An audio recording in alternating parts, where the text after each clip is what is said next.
ನಮಸ್ತೆ ಟಿವಿ 20 ಕನ್ನಡ ವಾಹಿನಿಗೆ ಸ್ವಾಗತ. ಅಯೋಧ್ಯೆಯ ಶ್ರೀರಾಮ ಮಂದಿರದ ಹುಂಡಿಯ ಹಣವನ್ನ ಕಳ್ಳತನ ಮಾಡಿದ್ದು ದೊಡ್ಡ ದುರಂತ. ಇದರಿಂದ ದೊಡ್ಡ ಆಘಾತವಾಗಿದೆ ಅಂತ ಅಖಿಲ ಭಾರತ ವಿಶ್ವ ಹಿಂದೂ ಪರಿಷತ್ತಿನ ಪ್ರಧಾನ ಕಾರ್ಯದರ್ಶಿ ಮಿಲಿಂದ್ ಜಿ ಪರಾಂಡೆ ಹೇಳಿದ್ದಾರೆ. ಸೋಮವಾರ ಬೆಳಗಾವಿ ನಗರದ ಲಕ್ಷ್ಮೀ ಟೇಕಡಿಯಲ್ಲಿ ಇರುವಂತಹ ಹುಕ್ಕೇರಿ ಹಿರೇಮಠ ಸಂಸ್ಥಾನದ ಸಭಾಂಗಣದಲ್ಲಿ ಅಖಿಲ ಭಾರತ ವೀರಶೈವ ಶಿವಾಚಾರ್ಯ ಸಂಸ್ಥೆಯ ರಾಷ್ಟ್ರೀಯ ಉಪಾಧ್ಯಕ್ಷ ಹುಕ್ಕೇರಿ ಹಿರೇಮಠದ ಶ್ರೀ ಚಂದ್ರಶೇಖರ ಶಿವಾಚಾರ್ಯ ಸ್ವಾಮೀಜಿ ನೇತೃತ್ವದಲ್ಲಿ ಸಂತರ ಸಭೆಯಲ್ಲಿ ಭಾಗವಹಿಸಿ ಮಾತನಾಡಿದರು. ಅಯೋಧ್ಯೆಯ ರಾಮ ಮಂದಿರದಲ್ಲಿ ಹುಂಡಿ ಕಳ್ಳತನ ಮಾಡಿರುವ ಕುರಿತು ಉತ್ತರ ಪ್ರದೇಶ ಸರ್ಕಾರ ಎಸ್ಐಟಿ ರಚನೆ ಮಾಡಿ 8 ಜನರನ್ನ ಬಂಧಿಸಿ ತನಿಖೆ ನಡೆಸಿದ್ದಾರೆ. ಸಂಪೂರ್ಣ ತನಿಖೆ ಮಾಡಿ ರಾಮ ಮಂದಿರದ ಹುಂಡಿ ಕಳ್ಳತನ ಮಾಡಿದವರಿಗೆ ಕಠಿಣ ಶಿಕ್ಷೆ ಕೊಡಿಸಬೇಕು ಅಂತ ಆಗ್ರಹಿಸಿದ್ದಾರೆ. ಅಯೋಧ್ಯೆಯಲ್ಲಿ ನಡೆದ ಘಟನೆಯನ್ನ ವಿರೋಧಿಗಳು ಹಿಂದೂಗಳ ಮೇಲೆ ಷಡ್ಯಂತ್ರ ನಡೆಸಿದ್ದಾರೆ. ಕೆಲ ವಿರೋಧಿಗಳು ರಾಮ ಮಂದಿರದ ಪ್ರತಿಷ್ಠಾಪನೆಗೆ ಆಹ್ವಾನ ಕೊಟ್ಟರು ಬಾರದವರು ಈಗ ರಾಮ ಮಂದಿರದ ವಿರುದ್ಧ ಮಾತನಾಡುತ್ತಿದ್ದಾರೆ ಎಂದು ಕಿಡಿಕಾರಿದ್ದಾರೆ. ಬಂಗಾರ ಬೆಳ್ಳಿಯ ಮೂರ್ತಿ ಕಳ್ಳತನ ಎಂದು 2800 ಮಾತುಗಳು ರಾಮ ಮಂದಿರದ ಮೇಲೆ ಆರೋಪಿಸಿದ್ದಾರೆ. ರಾಮ ಮಂದಿರದ ಟ್ರಸ್ಟ್ನವರು ಇದನ್ನ ಅಲ್ಲಗಳೆದಿದ್ದಾರೆ. ಮಾಧ್ಯಮದ ಮುಂದೆ ವಿರೋಧ ಮಾಡುವವರು ದೇವಸ್ಥಾನಕ್ಕೆ ಬಂದು ನೋಡಿ ಅಂದ್ರೂ ಬರ್ತಾ ಇಲ್ಲ. ರಾಮ ಮಂದಿರದ ಟ್ರಸ್ಟಿಗಳು ಈಗ ರಾಜೀನಾಮೆ ಕೊಟ್ಟಿದ್ದಾರೆ. ಆದರೆ ಉತ್ತರ ಪ್ರದೇಶದಲ್ಲಿ ಚುನಾವಣೆ ಸಮೀಪಿಸ್ತಾ ಇದೆ. ಇದರಿಂದ ಅಲ್ಲಿ ಹಿಂದೂಗಳ ಭಾವನೆ ಮೇಲೆ ಚೆಲ್ಲಾಟವಾಡುತ್ತಿದ್ದಾರೆ ಎಂದು ಅಸಮಾಧಾನ ವ್ಯಕ್ತಪಡಿಸಿದ್ದಾರೆ. ಭಾರತದಲ್ಲಿ ಹಿಂದೂಗಳ ಸಂಖ್ಯೆ ಕಡಿಮೆ ಆಗ್ತಾ ಇದೆ. ಒಂದು ಪರಿವಾರದಲ್ಲಿ 2ಕ್ಕಿಂತ ಹೆಚ್ಚು ಮಕ್ಕಳು ಇಲ್ಲ. ಇದನ್ನ ಹೆಚ್ಚಳ ಮಾಡಬೇಕು, ಸಂಬಂಧ ಬೆಳೆಸಬೇಕು. ಪ್ರತಿ ಹಿಂದೂ ಪರಿವಾರದಲ್ಲಿ 3 ಮಕ್ಕಳು ಕಡ್ಡಾಯವಾಗಿರಬೇಕು. ಭಾರತೀಯ ಸೇನೆಯಲ್ಲಿ 13,000 ಹುದ್ದೆ ಖಾಲಿಯಾಗಲಿದೆ. ಒಂದೇ ಮಗು ಇದ್ರೆ ದೇಶ ಕಾಯುವುದು ಯಾರು ಎಂದು ಪ್ರಶ್ನೆ ಮಾಡಿದ್ರು. ಡ್ರಗ್ಸ್ ಹಾಗೂ ಮದ್ಯ ಸೇವನೆಯಿಂದಾಗಿ ಯುವಕರು ಹಾಳಾಗ್ತಾ ಇದ್ದಾರೆ.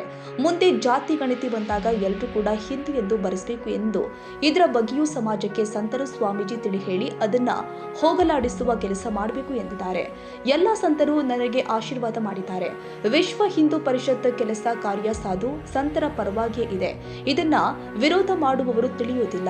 ಬೆಳಗಾವಿ ಸಂತರು ನನಗೆ ಆಶೀರ್ವಾದ ಮಾಡಿದ್ದು ತುಂಬಾ ಆಭಾರಿಯಾಗಿದ್ದೇನೆ ಎಂದಿದ್ದಾರೆ. ಅಖಿಲ ಭಾರತ ವೀರಶೈವ ಶಿವಾಚಾರ್ಯ ಸಂಸ್ಥೆಯ ರಾಷ್ಟ್ರೀಯ ಉಪಾಧ್ಯಕ್ಷ ಹುಕ್ಕೇರಿ ಹಿರೇಮಠದ ಶ್ರೀ ಚಂದ್ರಶೇಖರ ಶಿವಾಚಾರ್ಯ ಸ್ವಾಮೀಜಿ ಮಾತನಾಡಿ, ವಿಶ್ವ ಹಿಂದೂ ಪರಿಷತ್ ಆರ್ಎಸ್ಎಸ್ ದೇಶಕ್ಕಾಗಿ ನಿಂತ ಸಂಸ್ಥೆಗಳು. ವಿಶ್ವ ಹಿಂದೂ ಪರಿಷತ್ ಚುಕ್ಕಾಣಿ ಹಿಡಿದು ಮಿಲಿಂದ್ ಪರಾಂಡೆ ಅವರು ದೇಶ ಕಟ್ಟುವ ಕೆಲಸ ಮಾಡ್ತಿದ್ದಾರೆ ಎಂದಿದ್ದಾರೆ. ಆರ್ಎಸ್ಎಸ್ ವಿಶ್ವ ಹಿಂದೂ ಪರಿಷತ್ ಯಾವ ಪಕ್ಷಕ್ಕೂ ಸೀಮಿತವಾಗಿಲ್ಲ. ಇಲ್ಲಿ ನಡೆಯುವ ಸಭೆಗಳಲ್ಲಿ ಪಕ್ಷಾತೀತವಾಗಿ ಎಲ್ಲರೂ ಕೂಡ ಭಾಗಿಯಾಗ್ತಾರೆ. ಇದರ ಉದ್ದೇಶ 2 ದೇಶ ಕಟ್ಟುವ ಕೆಲಸ ಮಾಡುತ್ತಿವೆ ಎಂದಿದ್ದಾರೆ. ಹಿಂದೂ ಅಂದ್ರೆ ಎಲ್ಲರನ್ನ ಕೂಡಿಸುವುದು.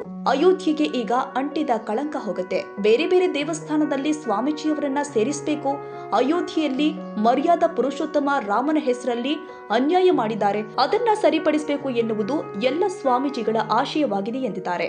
ಕಾರಂಜಿ ಮಠದ ಶ್ರೀ ಗುರುಸಿದ್ಧ ಸ್ವಾಮೀಜಿ ಮಾತನಾಡಿ, ವಿಶ್ವ ಹಿಂದೂ ಪರಿಷತ್ ಹಿಂದೂಗಳ ಸಂಘಟನೆಯನ್ನ ಮಾಡಿಕೊಂಡು ಬರ್ತಾ ಇದೆ. ಗ್ರಾಮೀಣ ಭಾಗದಲ್ಲಿಯೂ ಹಿಂದೂಗಳನ್ನ ಒಗ್ಗೂಡಿಸುವ ಪ್ರಯತ್ನ ಮಾಡಬೇಕು. ಅಯೋಧ್ಯೆಯಲ್ಲಿ ನಡೆದ ಘಟನೆಯ ಬಗ್ಗೆ ತಪ್ಪು ಮಾಡಿದವರಿಗೆ ಶಿಕ್ಷೆಯಾಗಬೇಕು. ರಾಮ ಮಂದಿರದ ಹೆಸರಲ್ಲಿ ಹಿಂದೂ ವಿರೋಧಿಗಳು ಅಪಪ್ರಚಾರ ನಡೆಸಿದ್ದಾರೆ. ಇದನ್ನ ತಡೆಯಲು ವಿಶ್ವ ಹಿಂದೂ ಪರಿಷತ್ ಇದನ್ನ ತಡೆಯುವ ಕೆಲಸ ಮಾಡಬೇಕು ಎಂದಿದ್ದಾರೆ.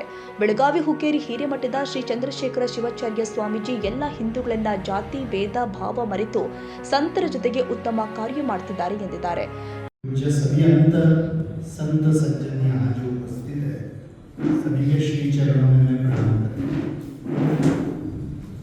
आज पूज्य महाराज जी ने और सभी पूज्य संतों ने बहुत ही आत्मीयता से आशीर्वाद यहाँ पर दिया है और मैं सही में ऋणी हूँ, क्योंकि संतों का आशीर्वाद इससे बड़ी बात और कुछ नहीं है। और इसलिए विश्व हिंदू परिषद का कार्य भी और विश्व हिंदू परिषद की स्थापना भी पूज्य संतों के तप के कार्य से है।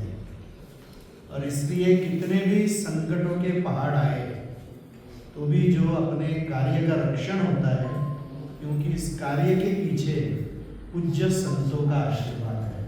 ये कोई भी विरोध करने वाला समझ नहीं सकता है।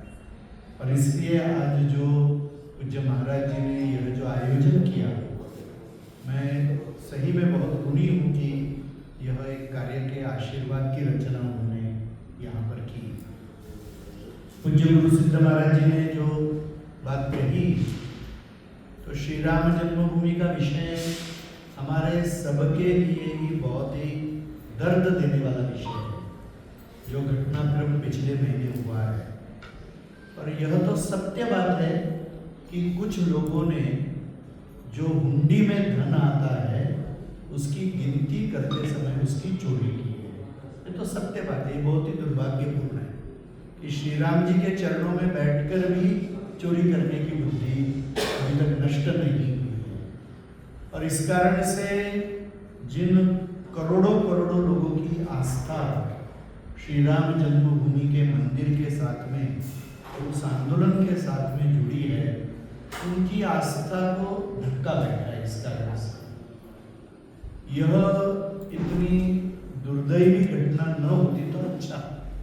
ऐसा माननीय मुख्यमंत्री जी ने वहां कहा कि दूध का दूध और पानी का पानी हो ही जाएगा, तो एसआईटी रिपोर्ट आएगा, इन्वेस्टिगेशन होगा, सब कुछ होगा।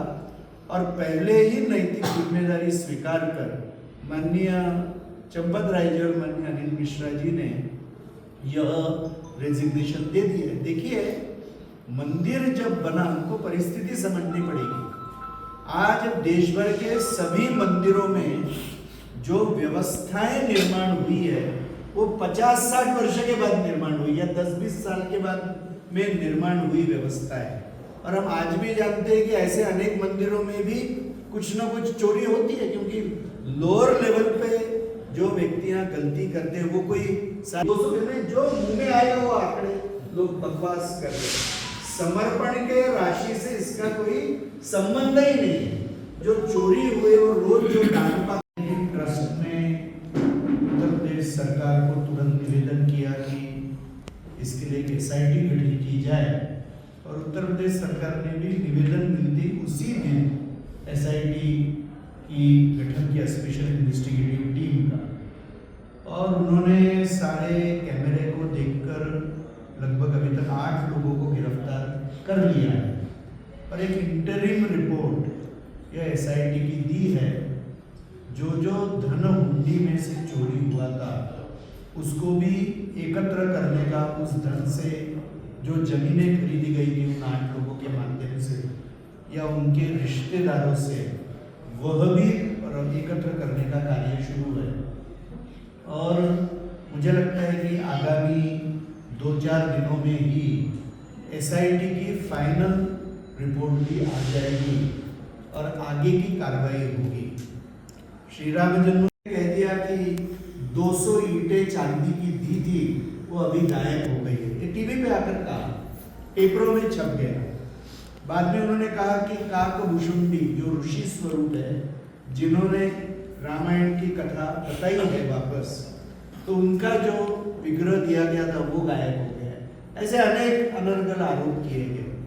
अभी 6 जुलाई को जो प्रेस वार्ता हुई, उस प्रेस वार्ता में ये सारी बातें वहां दिखाई गई।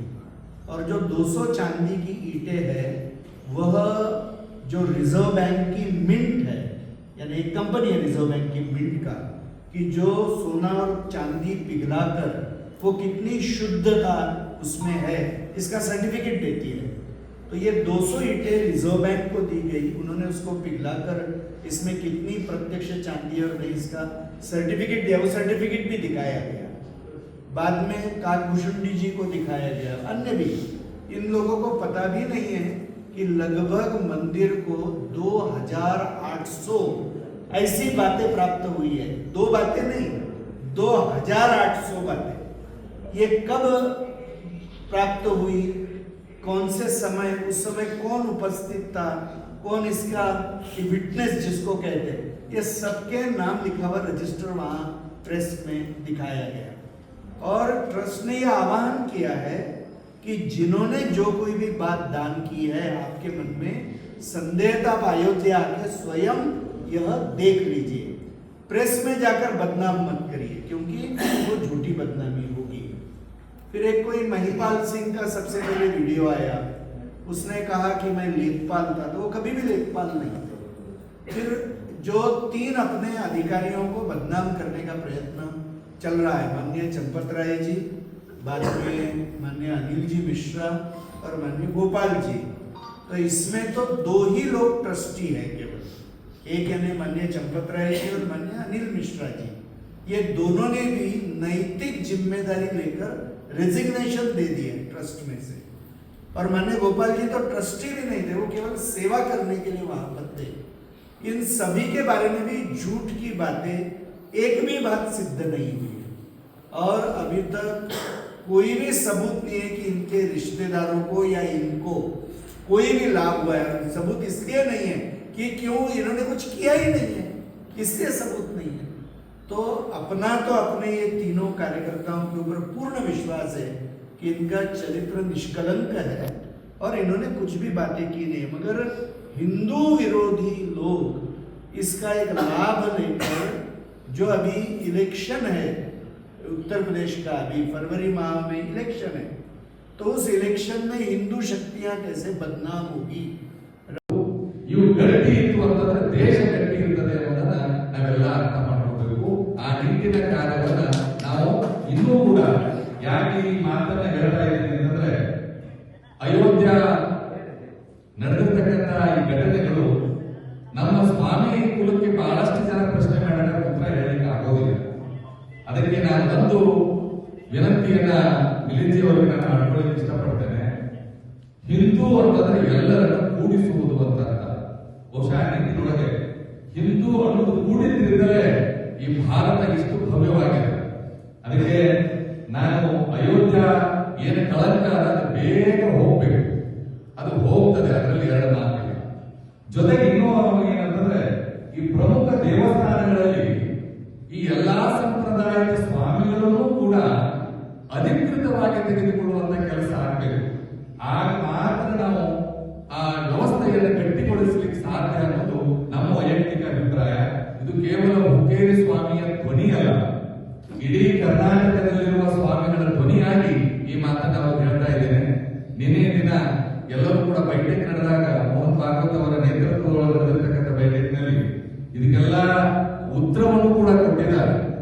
ಆದಷ್ಟು ಅವ್ರಿಗೂ ಎಲ್ಲರಿಗೂ ನೋವಾಗಿರೋದ್ರಿಂದ ಇದರಲ್ಲಿ ಯಾರು ತಪ್ಪು ಮಾಡಿದಾರೋ ಅವ್ರಿಗೆ ಶಿಕ್ಷೆ ಆಗಲಿ. ಜೊತೆಗೆ ಇನ್ನೊಂದೇನಂತಂದ್ರೆ ಈ ನಮಗೆ ಯಾಕಂದ್ರೆ ಮರ್ಯಾದೆ ಪುರುಷೋತ್ತಮ ರಾಮನ ಸ್ಥಾನದಲ್ಲಿ ಯಾವಾಗಲೂ ಕೂಡ ನಾವು ಆನಂದವಾಗಿರುವಂತಹ ಕಾರ್ಯಗಳು ಆಗಬೇಕು ಅನ್ನೋ ದೃಷ್ಟಿಕೋನದಿಂದ ನಾವೆಲ್ಲರೂ ಕೂಡ ಇವತ್ತು ಬಂದ ತಕ್ಷಣ ಮೊದಲೇ ಕೆಲಸ ಏನಂತಂದ್ರೆ ಮಿಲಿಂದಿ ಹೇಳೋದು ನನಗೆ ಮೊದಲು ಸನ್ಮಾನ ಮಾಡುವ ಹಾಗಿಲ್ಲ, ನಾನು ಸ್ವಂತರಿಗೆ ಮೊದಲು ಗೌರವವನ್ನು ಸಮರ್ಪಣೆ ಮಾಡ್ತೀನಿ ಅನ್ಕೊಂಡು ಅವ್ರು ಹೇಳಿದ್ರಿಂದ ಅದು ಎಲ್ಲ ಸ್ವಾಮಿಗಳಿಗೆ ಗೌರವ ಸಮರ್ಪಣೆ ಮಾಡಿದ್ದಾರೆ. ಇನ್ನೂ ಅನೇಕ ಜನ ಸ್ವಾಮಿಗಳು ಬರೋದ್ರಿಂದ ಅವ್ರಿಗೆ ಎಲ್ಲರ ಆಶೀರ್ವಾದ ಆಗಲಿ ಅಂದ್ಕೊಂಡು ನಾವು ಕಾಯ್ತಾ ಇದ್ದೀವಿ. ಈಗ ಪರಮ ಪೂಜ್ಯ ಕಾರಂಜಿ ಮಠದ ಗುರುಸಿದ್ಧ ಮಹಾಸ್ವಾಮಿಗಳು ಮಾತಾಡೋಕ್ಕಿಂತ ಮುಂಚೆ ಹಿಂದಿಯೊಳಗೆ ನಾನು ಹೇಳಿರುವ ವಿಚಾರವನ್ನ ಅವ್ರಿಗೆ ತಿಳಿಸಬೇಕಾಗಿದೆ. ಯಾಕಂತಂದ್ರೆ ನನ್ನ ಉದ್ದೇಶ ಏನಂತಂದ್ರೆ ನಾನು ಯಾವತ್ತೂ ಕೂಡ ಈ ದೇಶಕ್ಕಾಗಿ ನಾವಂತೂ ನೀವು ಯಾರು ಅಂತಂದ್ರೆ ದೇಶಕ್ಕಾಗಿನೇ ಇಲ್ಲಿ ಕೆಲಸ ಮಾಡೋದು ನಾವು ಹೇಳಿರೋದನ್ನ ಪರಮ ಪೂಜ್ಯರೇ ಅದನ್ನ ಹೇಳ್ತಾರೆ ಅನ್ಕೊಂಡಿದ್ದೀನಿ. ನಾವೆಲ್ಲರೂ ಕೂತ್ಕೊಳ್ಳೋಣ, ಭಾರತ ಗಟ್ಟಿಯಾಗಿರ್ಬೇಕು ಅಂತಂದ್ರೆ ನಾವೆಲ್ಲ ವಿಶ್ವ ಹಿಂದೂ ಪರಿಷತ್ತಿನ ಜೊತೆಗೆ ಇರಬೇಕು. ಇದೀವಿ, ಹಿಂದೂ ಇದೀವಿ, ಈಗೂ ಅದೀವಿ, ಮುಂದೂ ಇರ್ತೀವಿ ಅನ್ನೋ ಮಾತನ್ನ ಹೇಳ್ತಾ ನನ್ನ ಮಾತಿಗೆ ವಿರಾಮ ಕೊಡ್ತಾ ಇದ್ದೇನೆ. ಜೈ ಘೋಷ. सभी परम पूज्यों को प्रणाम करते हुए विश्व हिंदू परिषद के राष्ट्रीय कार्याध्यक्ष सम्मान्य आदरणीय मिलिंद मराठे जी और यहाँ उपस्थित सभी विश्व हिंदू परिषद के आरएसएस के गौरवान्वित कार्यकर्ता, अभी हमारे उनके स्वामी जी कुछ विषय प्रस्ताव किए। विश्व हिंदू परिषद द्वारा अभी तो हर जगह हिंदुओं का संगठन करने का काम तो चल रहा है, कर रहे हैं, मगर ग्रामीण प्रदेशों में इसका प्रचार प्रसार होना बहुत जरूरी है। और यहाँ पर जो है विश्व हिंदू परिषद जब गांव में जाएगा, जाति मत भाषा कोई भी भेद रखते हुए सब भारतीय हम एक हैं, सब हिंदू हम एक हैं, इस तरह अपनाएंगे तो ये पूरा बढ़ता जाएगा भारत देश में। उसके साथ अभी कुछ साल पहले 4-5 साल में हम लोग बहुत खुश थे, अयोध्या में कई सालों के बाद राम मंदिर बना, मगर अभी 2 महीने में 3 महीने में जो अफवाह उड़ा रहे हैं लोग, चोरी हुई है, हम कहते नहीं चोरी हुई है, मगर हुआ है चोरी 4, मगर ये अफवाह उड़ा रहे 100%। और हमारे हमारे संघ के पदाधिकारी तो उसका घोषणा कर चुके हैं, जो अपराधी है उनको शिक्षा जरूर मिलेगी, इसमें कोई दोहरा नहीं है इसमें। पर फिर भी ये लोग विरोधी पक्ष के लोग हैं जो हिंदू धर्म के विरोधी हैं, ये लोग ये क्या कर रहे हैं कि हिंदू धर्म को बदनाम करने के लिए हर के अफवाह उड़ा रहे हैं। अभी देखिए सोना चांदी वो सब गायब हुआ, इस तरह बता रहे थे। मैं गोविंद महाराज जी सब दिखाए टीवी में, देखिए सोना यहीं पर, चांदी यहाँ पर, बाबू के सब है। ये देखने के बाद भी ये लोग अफवाह कर रहे हैं कि अफवाह उड़ा रहे हैं कि सब चोरी हुई है। इसका मतलब क्या है कि इच्छा द्वेष हिंदू धर्म पर लोगों का है, इस कारण हो रहा है। इसको रोकने के लिए विश्व हिंदू परिषद के सब लोग हर जगह लोगों को समझाना पड़ेगा इसको। इस कारण आज यहाँ पर आप आए हैं, बहुत खुशी की बात है। बेलगाम के नागरिक तरफ से, सब पदाधिकारियों तरफ से, कार्यकर्ताओं तरफ से आपका हार्दिक अभिनंदन करता हूँ मैं। ನೂಲ ಸುರಗೇಶ್ವರ ಮಠದ ಗುರು ಸಿದ್ದೇಶ್ವರ ಶಿವಾಚಾರ್ಯ ಸ್ವಾಮೀಜಿ, ಕೊಲ್ಲೂರು ಮರಡಿ ಮಠದ ಡಾಕ್ಟರ್ ಪವಾಡೇಶ್ವರ ಶಿವಾಚಾರ್ಯ ಸ್ವಾಮಿಗಳು, ಬಾಘೋಜಿಕೊಪ್ಪ ಹಿರೇಮಠದ ಶ್ರೀ ಡಾಕ್ಟರ್ ಶಿವಲಿಂಗ ಮುರುಘರಾಜೇಂದ್ರ ಸ್ವಾಮಿಗಳು, ಸತ್ತಿಗೇರಿ ಹಿರೇಮಠದ ಚಂದ್ರಶೇಖರ ಶಿವಾಚಾರ್ಯ ಸ್ವಾಮಿಗಳು, ಉಪಮೇಯರ್ ಹನುಮಂತ ಕೊಂಗಾಲಿ ಸೇರಿ ಮತ್ತಿತರರು ಉಪಸ್ಥಿತರಿದ್ದರು.